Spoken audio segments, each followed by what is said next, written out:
Okay, so it's now 5:01 on my clock. So we might get back underway. So hopefully everybody is back from their short break.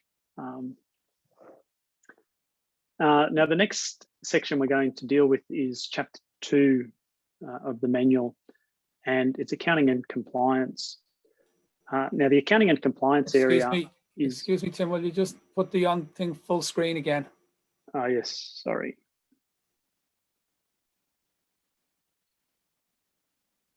Okay. So accounting and compliance activities will probably comprise the bulk of FMD workload because it deals with the processing of all of the financial transactions and the monitoring of financial operations that would typically occur and occurs even at the moment. So I guess in terms of the context for this, once the budget is approved, there's an expectation that the budget will be executed in accordance with all the requirements, whether those requirements are specified in legislation, in circulars, in regulations, or some other authoritative guidance. And the role of FMDs is not just in relation to the processing of those transactions, but also making sure that compliance is maintained with the internal control framework. Now, for those of you that may not be familiar with that term, the internal control framework refers to the systems of processes and control mitigate the risks of things going wrong in a financial sense. In Cyprus, the internal control model is based on what's called the COSO 3 lines of defence model. COSO stands for the Committee of Sponsoring Organisations of the Treadway Commission, and that dates back to the 1970s or the 1980s.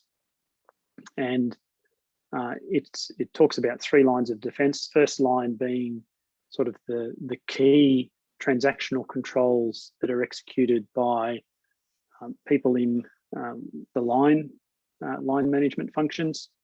The second line of defence is where financial management directorates sit, which is the monitoring and guidance that might be provided in relation to. And the third line of defence refers to internal audit. Now, in Cyprus, responsible officers and controlling officers supported by clerical staff are part of the first line of defence, and they are responsible for making sure that the requirements as specified in laws and circulars and so on are complied with, and any systems controls are also complied with. FMDs are really there to provide support and to monitor the effective operation of controls that are undertaken by the people in the first line of defence, so responsible officers and controlling officers. So the context section of this chapter provides a little bit more guidance and detail in relation to that. If anyone has a particular interest in it, there are websites that actually outline the COSO 3 lines of defence model that are referred to that would be useful reading for FMD staff. The activities for accounting and compliance, payment will probably be the bulk of the transactional activities. Importantly, FMDs are there to make sure that any legal requirements are complied with and that the internal control framework is also complied with and operates effectively. The second area of activity is really around promoting an understanding of what the compliance requirements are. And that involves reviewing compliance requirements regularly, so making sure that FMD staff are up to date with what the requirements are, but then also providing any guidance or training or explanation of those requirements to the various line managers and departments within the ministry. Again, communication will be a key feature of that, so making sure there is regular communication with is essential, and any particular queries or the like that they might raise are responded to in a timely fashion. And lastly, monitoring and reporting on compliance on a regular basis. So the manual provides some guidance in relation to how that should be undertaken.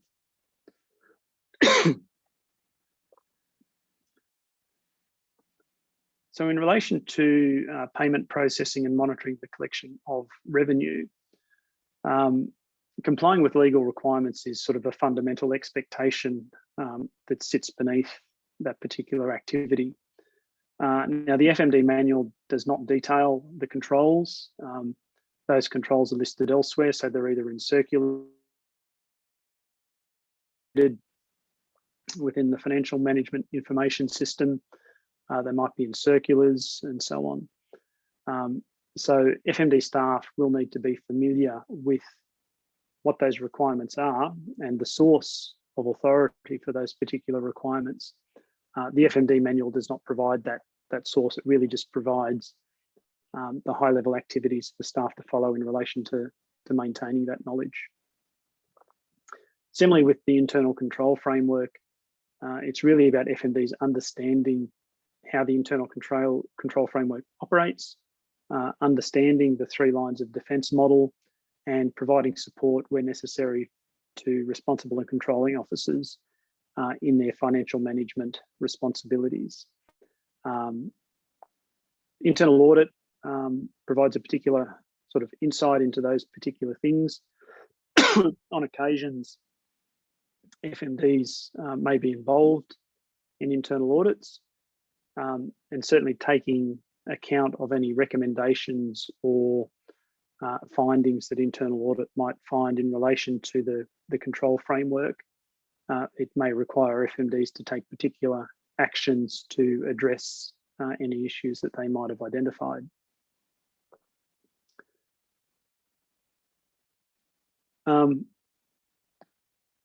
The second key activity that's listed in the manual is around promoting an understanding of the compliance requirements. As we discussed earlier, FMD staff need to have a reasonable understanding of the business of the different departments and of the ministry, but they do need to have a very good understanding of the financial compliance requirements and be able to communicate that. So regularly reviewing what the requirements might be, so whether they're contained in circulars or in laws, making sure that FMD staff maintain up-to-date knowledge is absolutely essential.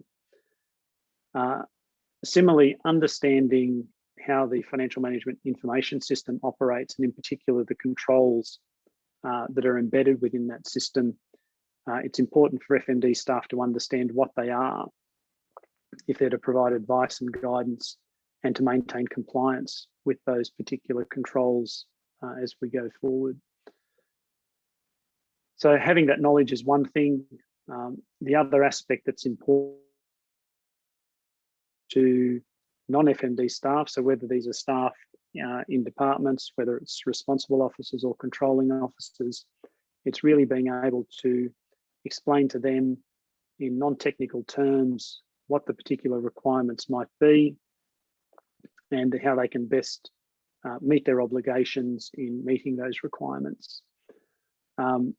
Communicating these with any staff involved in those first line of defence roles is essential. Now, the communication could be in meetings, it could be in responding to queries, it could be in periodic email advices that are provided to people on issues that might occur relatively frequently. Importantly, it's about building good relationships and being able to communicate those requirements so that the ministry remains compliant with all of the things that it needs to comply with.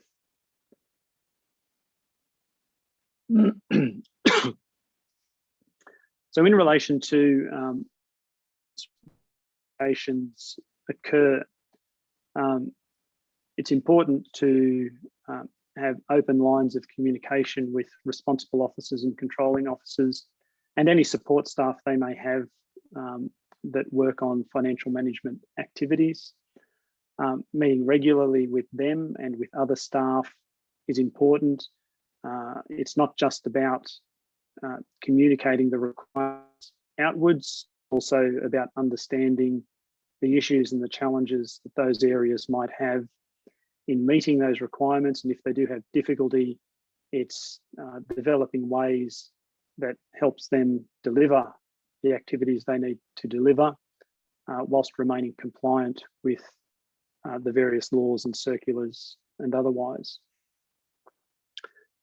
One of the key things that FMDs will be expected to do is respond to any queries that get raised over time. Now, queries could be raised on a daily basis.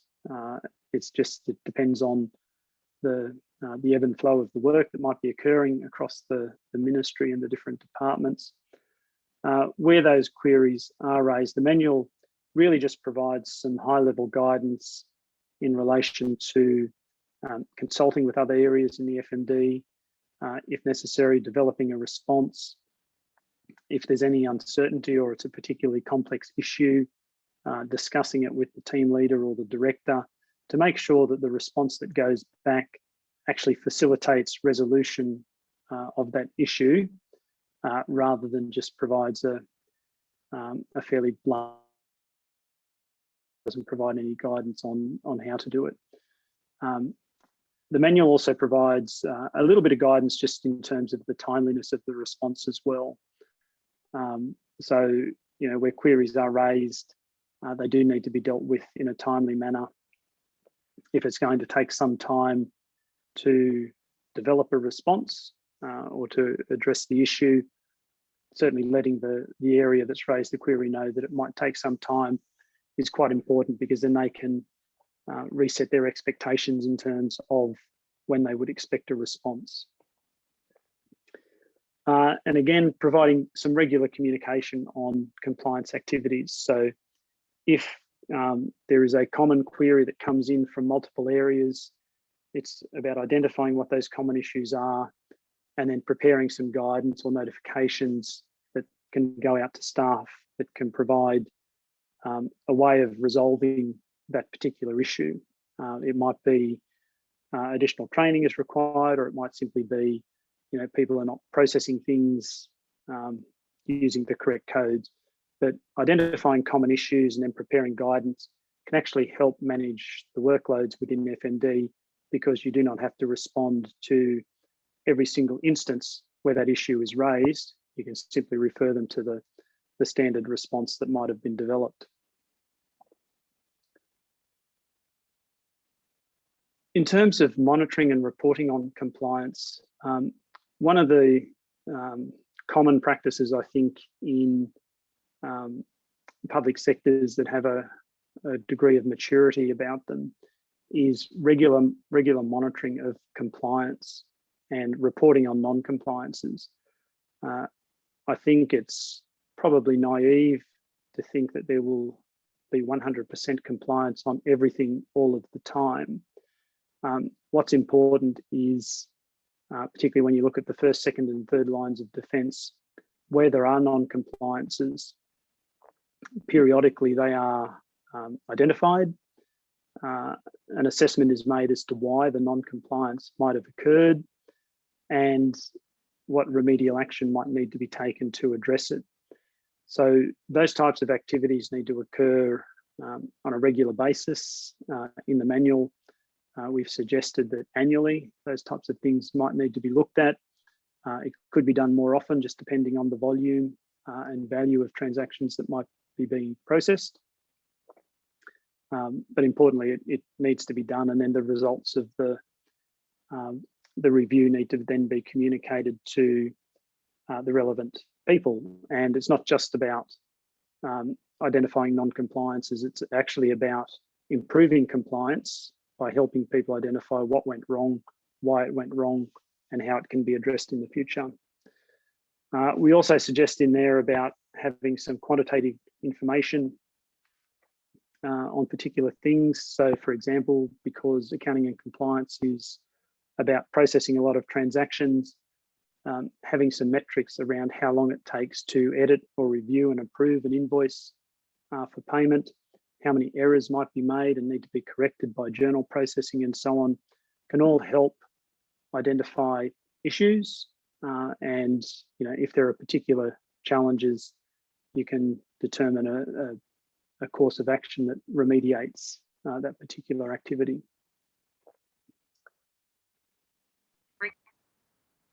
There is only one template in relation to the accounting and compliance chapter in the manual, which is really an outline for the annual report on compliance monitoring, recognising that this can be a relatively new activity that FMDs need to undertake. The template is there to provide a level of consistency and guidance in relation to the types of information that needs to be reported.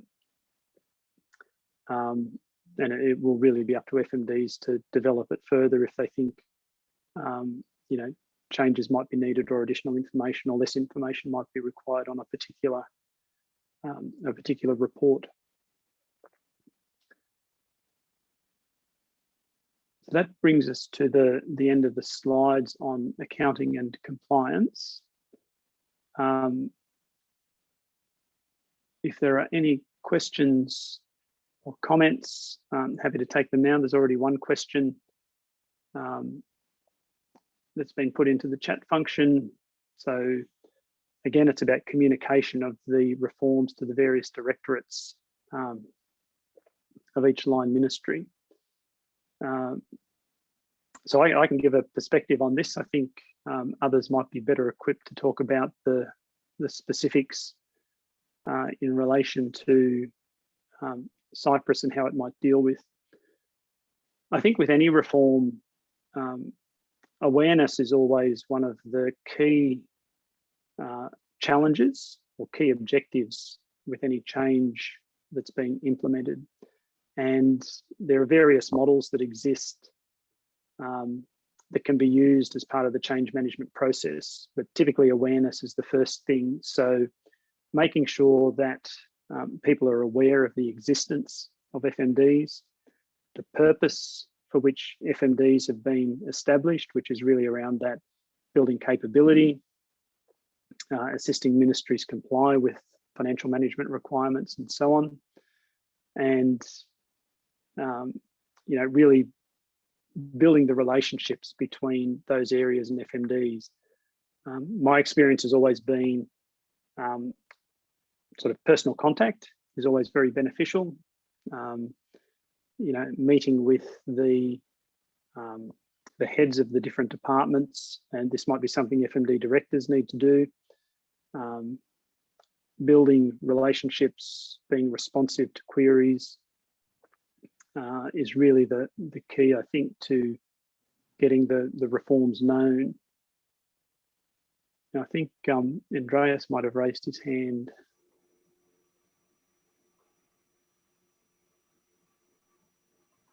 Is that the case, Andreas? Did you? Philippos had actually raised his hand, but Andreas had agreed to answer. Philippos, was it? But Andreas, you'd already agreed to answer as well, so of course. Of course, yeah. Thank you very much. I might unshare my screen now. Okay. Yeah, I've listened very carefully to what Tim has said, and I fully agree. I mean, awareness is a key issue here. But I would break that down into three components. At least talking specifically about Cyprus, and I shall relate that to what, again, Tim said during his presentation before, to the three lines of defense model.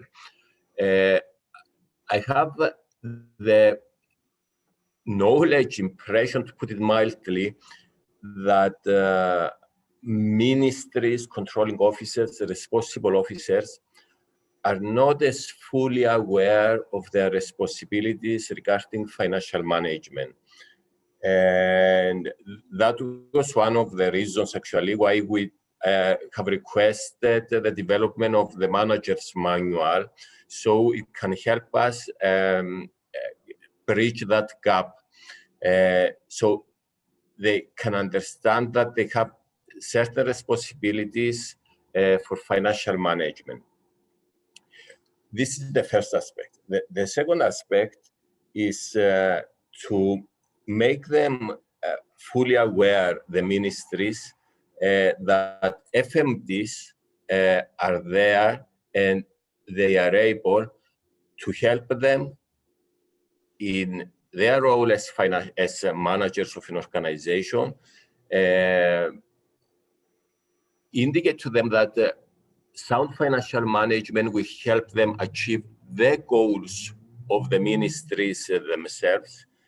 And the third, and I would say the most important part of this communication policy or change management policy is for us to move away from manuals and words and actually prove to them in practice that we can be of help to them. This is, I think, the final and vital step which will help promote this change in the public service in Cyprus, because at the end of the day, the main reason why all this is carried out is to help the ministries achieve the goals and the objectives they have. That's from me. Thank you. Philippos? Yes. Regarding the communication plan for the directors and the management at each ministry, we have already planned as a change management team the meeting with all our FMD people and heads, so that we can discuss various things, listen to their views, how they understand the reform, and build the understanding within first of the reform. And then we have in our plan around to the heads of departments and the director generals of ministries, together with our FMD heads and the management where appropriate of the treasury, to discuss with them and explain how this reform will help them and how this reform is going to be implemented. We are also preparing material, storytelling videos and some user-friendly material to explain what we are doing in plain language. And it is something that is derived out of the manual OECD has prepared for us, the flyer, the first one with the change management, the communication details. So we have things in progress, and our people will be informed in our face-to-face meetings. Thanks, Philippos and Andreas. I think that comprehensively answers Evantis' question. Basically, it's that there's a structure in place to communicate this to the key stakeholders or to the managers and line ministries. And it's like there's a formal process and there's also informal, I think, as well. It's what Tim and Andreas mentioned there about making yourselves useful and developing a relationship is key, and making personal contact. So it's both formal and informal. I think the formal is there already, and there's a lot of planning has gone into this based on what Philippos has said. But then when you start working with these people, it's the element of the personal contact can help. I agree with you, Brian, on this, in the informal channels and the making yourself available and useful at the ministry level and at the department level. So it is something that we are working with our FMD heads to find ways where our people will network more within the ministry and the departments, so that they are in proximity and more open, let's say, to being consulted or being useful to the people we support. Okay.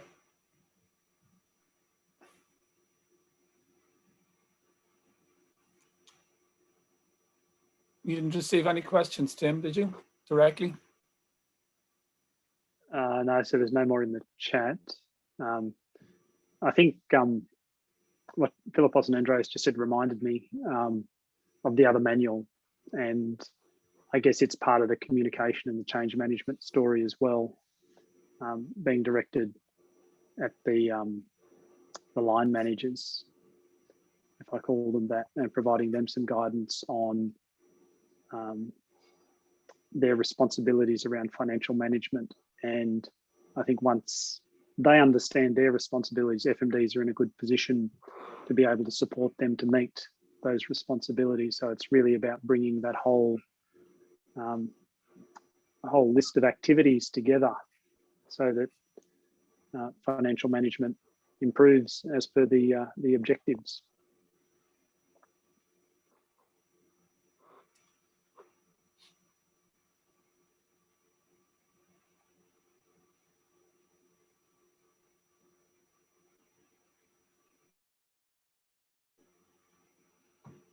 I don't Okay, think there's so any more questions. if there's no more questions or comments. Okay, I mean, if we don't have any more questions, I suppose we have to thank Tim and Brian very much.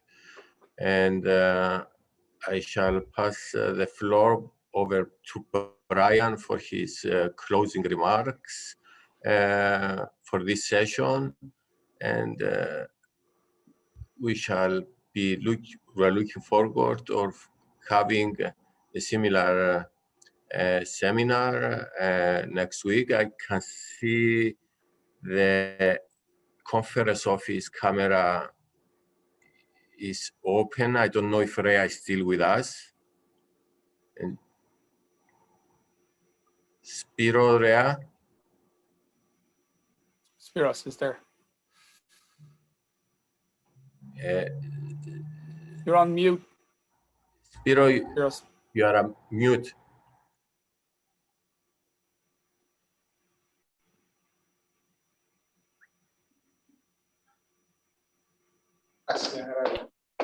Yeah, Rhea is in her office. It's just me in the conference. So I just wanted to thank you in turn for the excellent cooperation that we established during the past 2 years. And as Andrea said, we are looking forward to the next seminar, which is due next Thursday, on the 30th, sorry. Next Wednesday, isn't it? Mm-hmm. Yeah, that's right. Yeah. Same time. Yeah, that's exactly it. Well, actually, if I'll just wrap up myself then. Like, thanks for your attention today. Thanks, and of course, thanks for the cooperation. We're nearly getting to the end of this work. We're not quite there yet, but the cooperation has been very good. So I look forward to the second event next week. Just to say, for next week, we won't start with the opening remarks or whatever else, because we don't need to. We don't need to repeat what we said today.